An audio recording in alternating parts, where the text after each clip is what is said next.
Hello everybody, thank you for visiting my channel Cooking with Alus. And today again with my daughter-in-law Carly on her kitchen, and we will bake. Hi everyone, today we're going to be making pan banging snickerdoodles from Sarah Kiefer's 100 Cookies cookbook.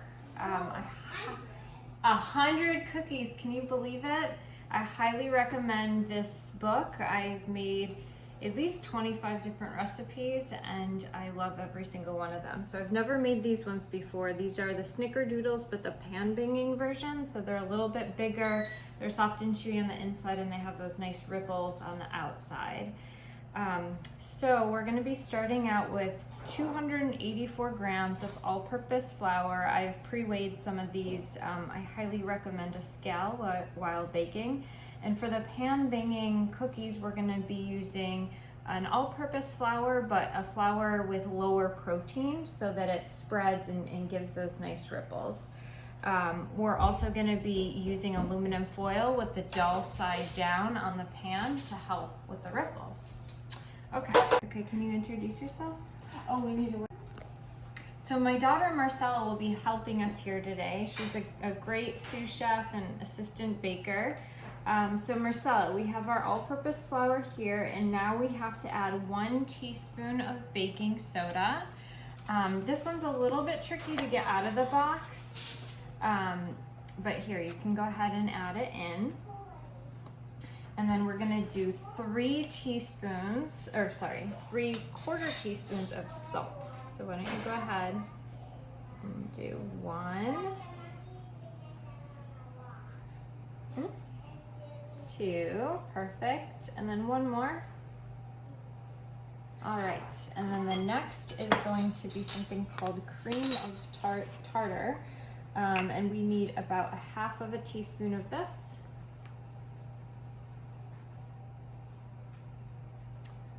Let's try, this one's a little bit tricky to level off because the top is not very big. So we're just gonna use our finger here. Okay, there you go. Now comes the fun part. Marcela, this is your favorite part. Mixing? The step before mixing, we have to add fresh nutmeg. So, you know what to do, but first smell it. What does it smell like? Ooh. Well, it's gonna smell a lot better once it's grated. I can start it for you. So we need about 1/4 of a teaspoon. That's enough. Okay. Now smell it. Yeah, now you can really smell it. Okay, so just be careful because it's very sharp. You're gonna get us going here.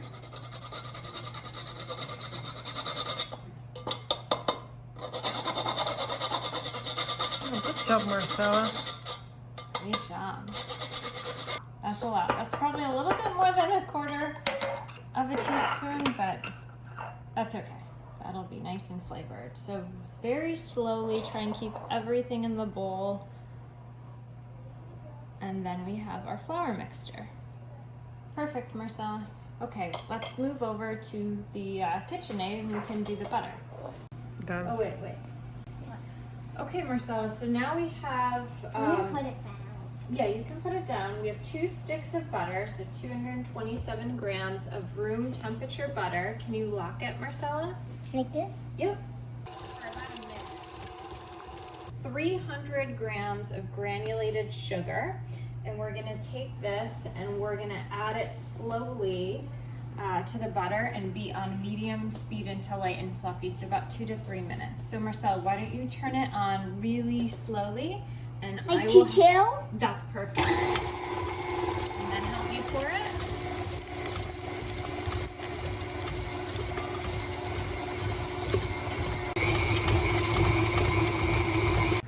All right, so now we're gonna add 1 large egg. Marcela, can you get it going on slow? Actually, before we do this, with clean hands, I wanna turn it on to maybe 2.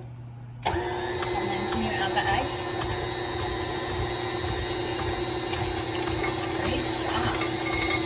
And then to that, we're also gonna add 1 teaspoon of vanilla extract. Smell that, Marcela. What is it? It smells yummy, doesn't it?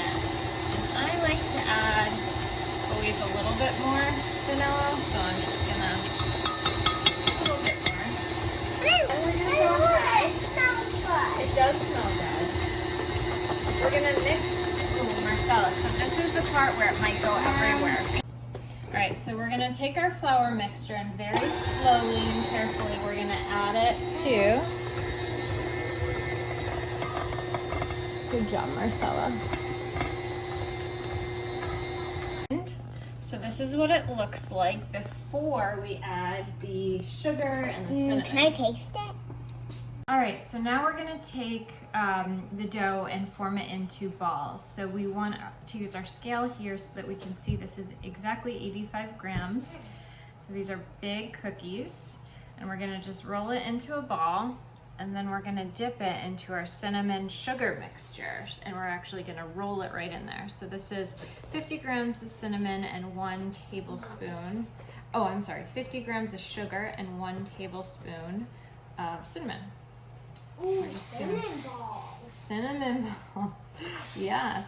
So, okay, there you have it. There's one. Doesn't smell like anything. Okay, that's good. So we only want, see? Perfect.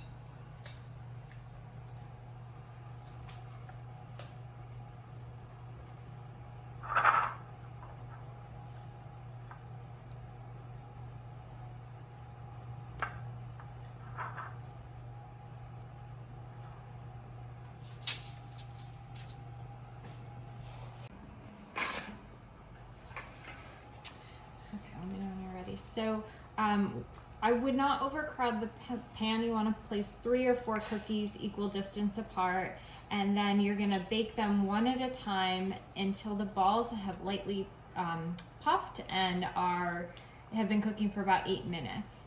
Then we're going to lift up one of the sides of the sheet pan about 4 inches and gently let it drop against the oven rack.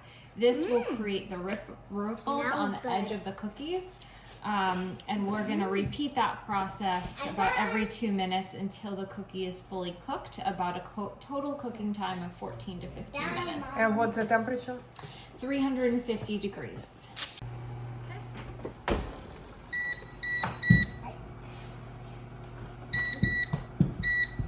So the cookies have been baking for about 8 minutes now. We're just gonna take the edge about 4 inches above and let it drop like that.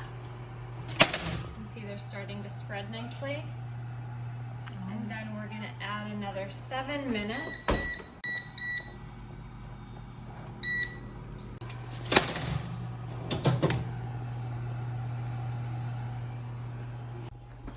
Okay, Carl, this is just pull-out cookie. Oh my goodness, look. Slow cookies, so they have to dry. Uh-huh. And then once they're fully cooled, we can dig in. So this is final product, right? This is the one Nora picked out. This is the final cookie, but it's still kind of hot. It's only been 10 minutes, so first I'll hold That on. cookie. Yummy. That cookie and the corn. So thank you, Carly, for this wonderful recipe. And thank you for visiting my channel, Cooking with Alus. And I hope to see you next time. Bye.